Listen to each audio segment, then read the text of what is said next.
AI could lead to the end of humanity, you might have to weigh in before jetting off this summer, and Tinder has spoken, sober dating is in.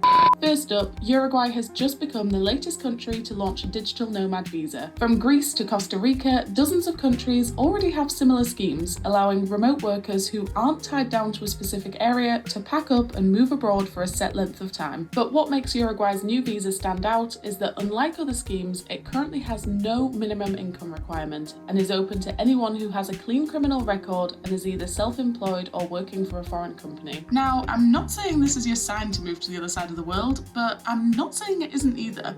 The friendliest cities in Europe have been revealed, and it's Zurich in Switzerland that's come out on top. The new study took things like crime rates, happiness levels, and LGBTQ+ acceptance into account in order to rank Europe's cities by friendliness. Copenhagen, Munich, and Amsterdam also fared well, and at the other end of the table, Edinburgh and Dublin just managed to scrape into the top 10. The Barbie movie has teamed up with Impala Skate to release new Barbie and Ken inspired roller skates, tube socks, and protective gear. The limited edition skates are out now and will set you back about £160. This Barbie will be sticking with the socks then. Are you guilty of wish cycling? The UK government will soon be introducing new policies asking households to be more selective in what they recycle. It's part of an effort to reduce contamination by non-recyclables, which causes more waste to end up in landfills. Common items placed in the wrong bins include plastic wrap, foil, and unrinsed food packaging, aka the stuff you throw in the recycling bin without really thinking.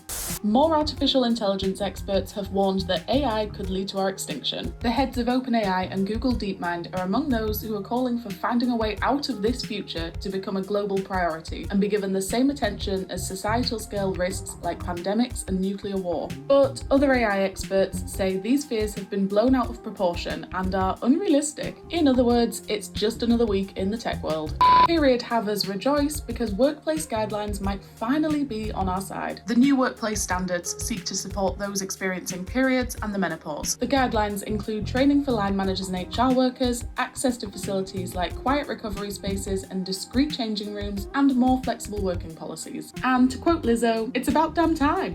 Air New Zealand has said they'll be asking international passengers to step on the scales before boarding flights this month. It's not the first time this has happened, and the airline previously had a similar policy in place for domestic flights back in 2021. They say the passenger weight survey is an essential initiative to both increase safety and cut the environmental harm caused by each flight. There's no visible display and it's totally anonymous and voluntary, but let us know, would you be comfortable with this?